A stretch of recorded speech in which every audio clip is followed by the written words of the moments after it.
اعوذ باللہ من الشیطان الرجیم بسم اللہ الرحمن الرحیم۔ مردہ عورتوں سے زنا کرنے والے ایک نوجوان کا واقعہ، جسے سن کر آپ کے روح جو ہے، آپ کا ایمان جو ہے ایک دم پختہ ہو جائے گا، کیونکہ آج کل دور گزر رہا ہے، اس میں ہمارے ایمان کی پختگی بہت زیادہ ضروری ہے۔ ایک مرتبہ حضرت عمر رضی اللہ تعالیٰ عنہ روتے ہوئے آپ صلی اللہ علیہ وآلہ وسلم کی خدمت میں حاضر ہوئے۔ نبی کریم صلی اللہ علیہ وآلہ وسلم نے آپ سے وجہ پوچھی تو عرض کیا، یا رسول اللہ صلی اللہ علیہ وآلہ وسلم، دروازے پر ایک نوجوان رو رہا ہے جس نے میرا دل جلا دیا ہے۔ فرمایا، عمر، اسے اندر لے آؤ۔ وہ نوجوان روتا ہوا آپ صلی اللہ علیہ وآلہ وسلم کی خدمت میں حاضر ہوا۔ حضور نبی کریم پاک صلی اللہ علیہ وآلہ وسلم نے اس سے رونے کی وجہ پوچھی۔ کہنے لگا، یا رسول اللہ صلی اللہ علیہ وآلہ وسلم، میرے گناہوں کا ڈیر مجھے رلا رہا ہے، اور مجھے جو بار سے ڈر آتا ہے وہ مجھ پر غضبناک ہوگا۔ آپ صلی اللہ علیہ وآلہ وسلم نے فرمایا، نوجوان، کیا تو نے اللہ کے ساتھ کسی کو شریک ٹھہرایا ہے؟ عرض کیا، نہیں۔ کیا تو نے کسی جان کو ناحق قتل کیا ہے؟ عرض کیا، نہیں۔ آپ صلی اللہ علیہ وآلہ وسلم نے ارشاد فرمایا کہ اللہ تعالیٰ تیرے گناہوں کو معاف فرما دے گا، اگرچہ 7 آسمانوں، 7 زمینوں اور تمام پہاڑوں کے برابر ہوں۔ نوجوان بولا، حضور صلی اللہ علیہ وآلہ وسلم، میرے گناہ 7 آسمان، زمین اور پہاڑوں سے بھی بڑا ہوا ہے۔ آپ صلی اللہ علیہ وآلہ وسلم نے ارشاد فرمایا، تیرا گناہ بڑا ہے یا اللہ؟ کہنے لگا، میرا گناہ بڑا ہے۔ فرمایا، تیرا گناہ بڑا ہے یا اللہ؟ اس نے کہا، میرا گناہ بڑا ہے۔ ارشاد فرمایا، تیرا گناہ بڑا ہے یا اللہ؟ کہنے لگا، ہاں البتہ میرا اللہ اور اس کا رحم بہت بڑا ہے۔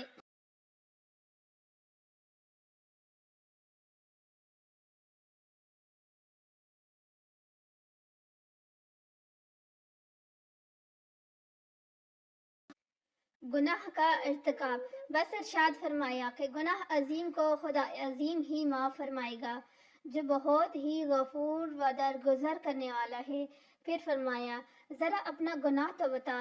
اس نے عرض کیا، یا رسول اللہ صلی اللہ علیہ وآلہ وسلم، آپ سے حیا آتی ہے۔ آپ نے پھر پوچھا۔ کہنے لگا، میں کفن چور تھا اور 7 سال تک یہی پیشہ کیا۔ ایک دفعہ انصار کی ایک لڑکی فوت ہوئی، میں نے اس کی قبر کھودی، کفن اتار کر چل دیا۔ ابھی تھوڑا دور ہی گیا تھا کہ شیطان نے مجھ پر غلبہ پایا اور میں نے لوٹ کر اس سے بدفعلی کر لی۔ ابھی میں قبر سے نکل کر تھوڑا دور ہی گیا تھا، کیا دیکھتا ہوں کہ وہ لڑکی کھڑی پکار کر کہہ رہی ہے، اے نوجوان، اے نوجوان، تجھے قیامت کے دن جزا و سزا دینے والے سے حیا نہیں آتی؟ جس وقت وہ اپنی کرسی پر فیصلہ کرنے کے لیے رکھے گا اور ظالم سے مظلوم کا بدلہ دلوائے گا۔ تو مرنے والوں کے مجمع میں مجھے ننگا کر کے چل دیا اور میرے اللہ کے روح مجھے بحالت جنابت حاضر ہونے پر مجبور کیا ہے۔ یہ سنتے ہی حضور صلی اللہ علیہ وآلہ وسلم اچھل کر کھڑے ہوئے اور اس کی گدی پر ایک تھپڑ رسید کیا اور فرمایا، او فاسق، تو بس آگ کے ہی لائق ہے، دفع ہو یہاں سے۔ توبہ۔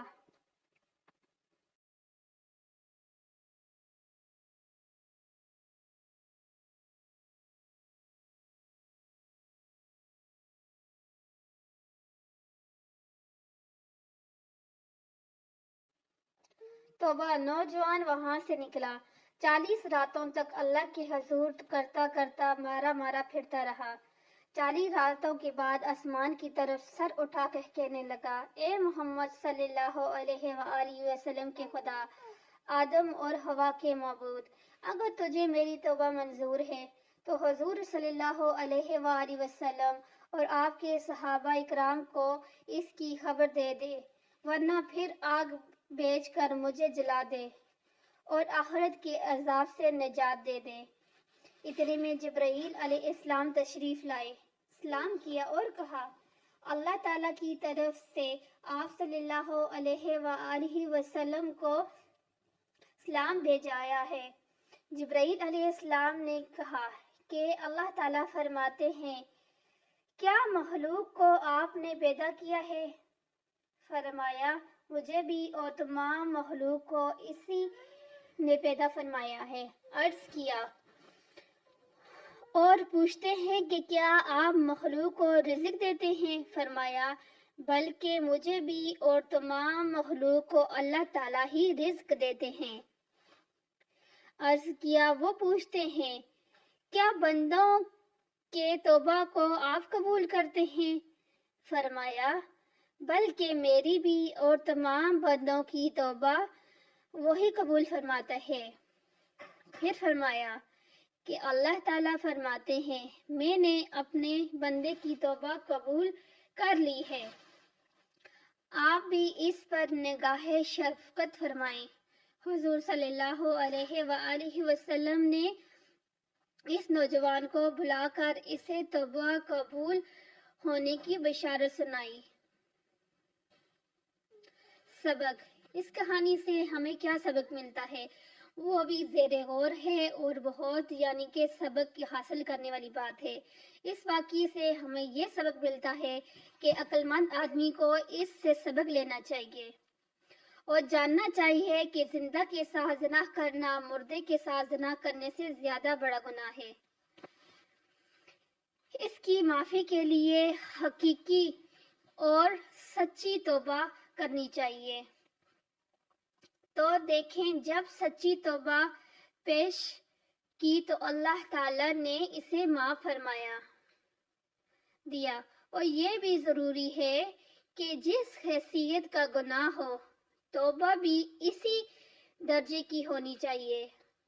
اللہ ہم سب کا حامی و ناصر ہو اور ہم سب کو ہر گناہ سے بچنے کی توفیق عطا فرمائے، خاص طور پہ جو گناہ کبیرہ ہیں، صغیرہ ہیں، سب سے بچنے کی توفیق عطا فرمائے اور توبہ کی استعداد عطا فرمائے۔